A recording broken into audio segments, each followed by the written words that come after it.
Assalamualaikum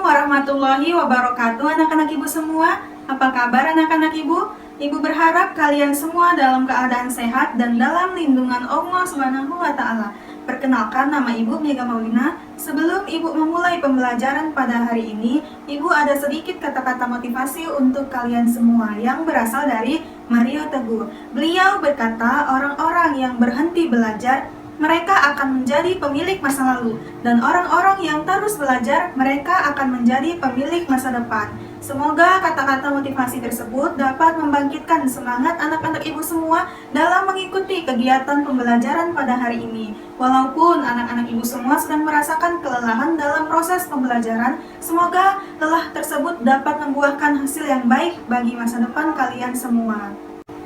Baik anak-anak ibu semua, hari ini kita akan mempelajari tentang pengertian uang, sejarah uang, fungsi uang, dan jenis-jenis uang. Adapun tujuan pembelajaran pada hari ini yang pertama, peserta didik dapat menjelaskan pengertian uang menurut ilmu ekonomi modern dengan baik dan benar. Yang kedua, peserta didik dapat menjelaskan sejarah uang dengan baik dan benar. Yang ketiga, peserta didik dapat menjelaskan fungsi uang dengan baik dan benar. Dan yang keempat, peserta didik dapat membedakan jenis-jenis uang dengan baik dan benar.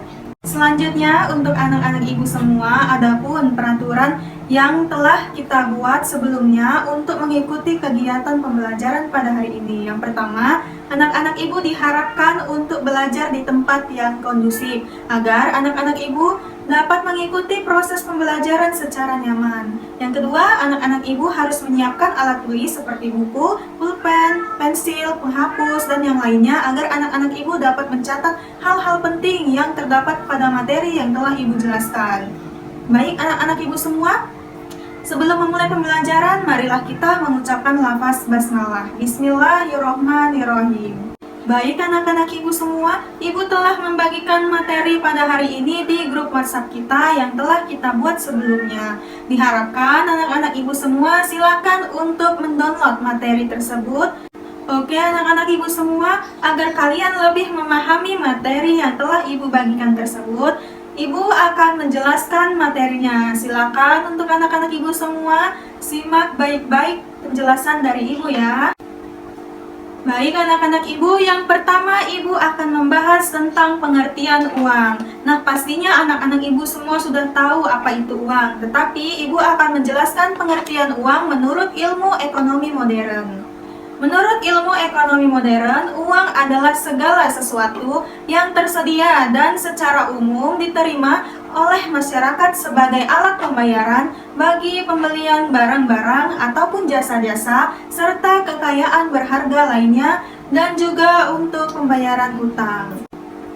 Yang kedua, ibu akan menjelaskan tentang sejarah uang. Nah, awal mulanya orang-orang belum menggunakan uang sebagai alat pembayaran, tetapi pada masa prasejarah hingga awal masa sejarah, orang-orang menggunakan sistem barter sebagai alat transaksinya. Apa itu barter, Bu?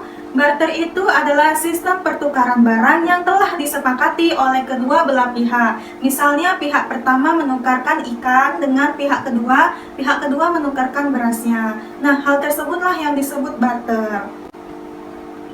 Nah, sistem barter dianggap tidak relevan oleh masyarakat. Lalu, masyarakat menciptakan uang barang sebagai alat transaksi. Lalu diikuti dengan perkembangan zaman, uang barang dikembangkan lagi menjadi uang logam. Uang logam ini dianggap relevan oleh masyarakat karena uang tersebut dapat digunakan sebagai alat transaksi yang baik. Diikuti dengan perkembangan zaman lagi, orang-orang menciptakan uang kertas. Uang kertas itu dianggap sangat baik oleh masyarakat sebagai alat transaksi. Uang kertas dan uang logam juga digunakan oleh masyarakat hingga saat ini. Bahkan pada masa sekarang ini, orang-orang juga menggunakan simpanan uang di bank. Simpanan uang tersebut misalnya adalah cek, buy-load giro, dan yang lainnya. Fungsi asli uang terbagi menjadi beberapa bagian. Nah, Nah, yang pertama, fungsi asli uang sebagai alat tukar. Maksudnya adalah orang-orang tidak perlu repot lagi dalam menggunakan sistem barter. Nah, orang-orang menggunakan uang sebagai alat pertukaran yang sah. Fungsi asli uang yang kedua adalah sebagai alat satuan hitung. Maksudnya adalah uang digunakan untuk menentukan harga barang ataupun jasa yang diperjualbelikan. Hal ini dapat mempermudah ataupun memperlancar proses pertukaran barang dan uang. Yang ketiga ada fungsi asli uang sebagai alat penyimpan nilai. Maksudnya adalah kenapa disebut sebagai alat penyimpan nilai, karena dapat mengalihkan daya beli dari masa ke masa yang akan datang. Contohnya, ketika seorang penjual semangka menjual semangkanya kepada pembeli, lalu pembeli membayarkannya kepada penjual. Nah, uang tersebut yang diterima oleh penjual dapat digunakan untuk membeli semangka lagi yang akan dijual di masa yang akan datang. Nah, sekarang kita masuk ke fungsi turunan uang. Fungsi turunan uang ini terbagi lagi menjadi beberapa bagian. Yang pertama, fungsi turunan uang sebagai alat pemindah kekayaan. Mengapa disebut sebagai alat pemindah kekayaan? Karena di sini orang-orang tidak perlu lagi memindahkan rumahnya dari satu tempat ke tempat yang lainnya, tetapi orang-orang tersebut bisa menjual rumahnya dan menerimanya dalam bentuk uang. Nah, uang tersebut bisa digunakan lagi untuk membeli rumah yang baru dan yang akan digunakan di masa yang akan datang. Fungsi turunan uang yang kedua adalah sebagai alat pendorong kegiatan ekonomi. Mengapa disebut sebagai pendorong kegiatan ekonomi? Karena orang yang memiliki jumlah banyak uang pastinya akan terpikir di dalam benaknya untuk melakukan investasi. Nah, kegiatan investasi tersebut dapat meningkatkan ekonomi yang ada di Indonesia. Fungsi turunan uang yang ketiga adalah sebagai alat pembayaran yang sah. Nah, mengapa disebut sebagai alat pembayaran yang sah? Karena pastinya orang melakukan transaksi jual beli ataupun jasa-jasa tidak menggunakan barter lagi. Nah, uang tersebut digunakan untuk sebagai alat pembayaran. Nah, alat pembayaran yang dapat diterima secara umum oleh masyarakat adalah uang. Fungsi turunan uang yang keempat adalah sebagai alat pembayaran utang. Maksudnya adalah di sini uang bisa digunakan untuk mengukur pembayaran di masa yang akan datang. Contohnya adalah utang. Dan fungsi turunan uang yang kelima adalah sebagai alat penimbun kekayaan. Nah, pastinya seluruh masyarakat ataupun sebagian orang tidak menggunakan uangnya untuk dikonsumsi seluruhnya. Namun, ada sebagian orang yang menabung uangnya untuk simpanan di masa depan. Dan yang terakhir kita akan masuk ke pembahasan jenis-jenis uang. Jenis-jenis uang itu terbagi menjadi 3. Yang pertama, jenis uang berdasarkan bahan pembuatannya. Yang kedua, jenis uang berdasarkan lembaga yang mengeluarkannya. Dan yang ketiga, jenis uang berdasarkan nilai bahannya. Sekarang kita akan bahas yang pertama, jenis uang berdasarkan bahan pembuatannya. Jenis uang berdasarkan bahan pembuatannya terbagi menjadi 2. Yang pertama ada uang logam dan yang kedua ada uang kertas. Uang logam adalah uang yang terbuat dari logam. Nah, uang logam ini juga memiliki kelebihan. Yang pertama tidak mudah hancur, yang kedua tahan lama, dan yang ketiga dapat dibagi menjadi nilai satuan yang lebih kecil. Nah, uang logam ini memiliki 3 macam nilai. Yang pertama, nilai intrinsik, yang kedua, nilai nominal, dan yang ketiga, nilai tukar. Yang kedua ada uang kertas. Uang kertas adalah uang yang terbuat dari kertas dengan memiliki cap dan gambar tertentu yang berbeda-beda sesuai nominalnya. Nah, contoh uang kertas itu ada uang 1000, ada uang 2000, ada uang 5000, dan yang lainnya. Nah, sekarang kita masuk ke pembahasan yang kedua dari jenis uang. Jenis uang berdasarkan lembaga yang mengeluarkannya. Jenis uang berdasarkan lembaga yang mengeluarkannya ada terbagi menjadi 2. Yang pertama ada uang kartal dan yang kedua ada uang giral. Uang kartal adalah uang yang dikeluarkan oleh undang-undang yang digunakan sebagai alat pembayaran yang sah. Contoh dari uang kartal ini ada uang kertas dan ada uang logam. Nah, sekarang yang kedua ada uang giral. Uang giral ini merupakan uang dalam bentuk simpanan di bank. Contohnya cek, bayaran giro, dan yang lainnya.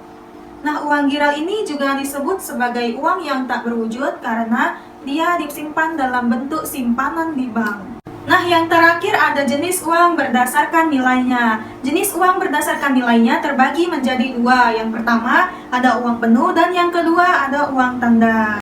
Uang tanda adalah ketika nilai nominal dan nilai bahannya berbeda, yaitu nilai nominalnya lebih tinggi daripada nilai bahan pembuatannya. Uang penuh adalah uang yang dimana nilai bahannya dan nilai nominalnya sama dengan nilainya. Contohnya uang yang terbuat dari emas. Nah, nilai bahan yang terkandung di dalamnya juga sama nilainya dengan emas yang untuk membuatnya. Baik anak-anak ibu semua, ibu anggap kalian sudah paham terhadap materi yang telah ibu jelaskan tadi. Bagi anak-anak ibu yang belum memahaminya, maka kalian bisa menanyakannya di grup WhatsApp kita. Nah, anak-anak ibu ada tugas untuk kalian semua. Silahkan dicatat. Tugasnya adalah analisislah menurut pendapat kamu mengapa uang disebut sebagai alat pembayaran yang sah.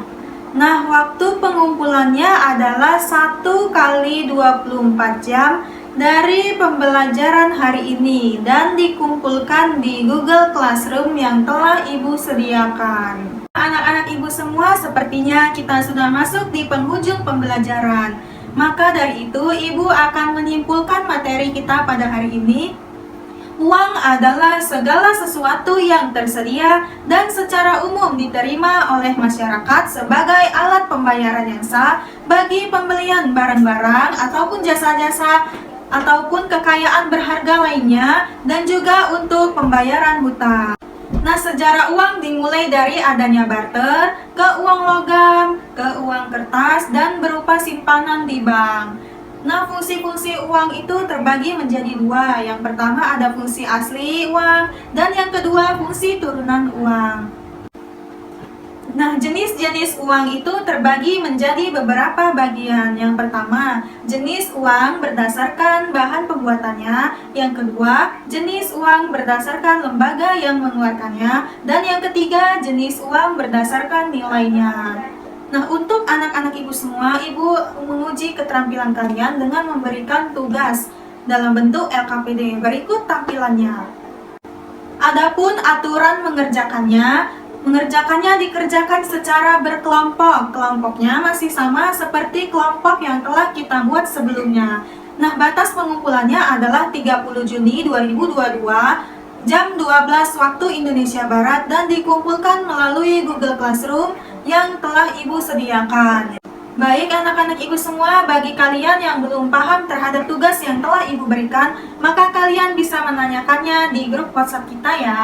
Baik anak-anak ibu semua, jangan lupa untuk mengulangi materi agar kalian lebih memahaminya dan kalian dapat dengan mudah untuk menjawab soal-soal yang telah ibu berikan. Dan untuk minggu depan kita akan membahas tentang memahami bank di Indonesia. Baiklah anak-anak ibu, tetap patuhi protokol kesehatan dan jaga kesehatan. Ibu tutup pembelajaran hari ini dengan mengucapkan Alhamdulillahirobbilalamin. Wassalamualaikum warahmatullahi wabarakatuh.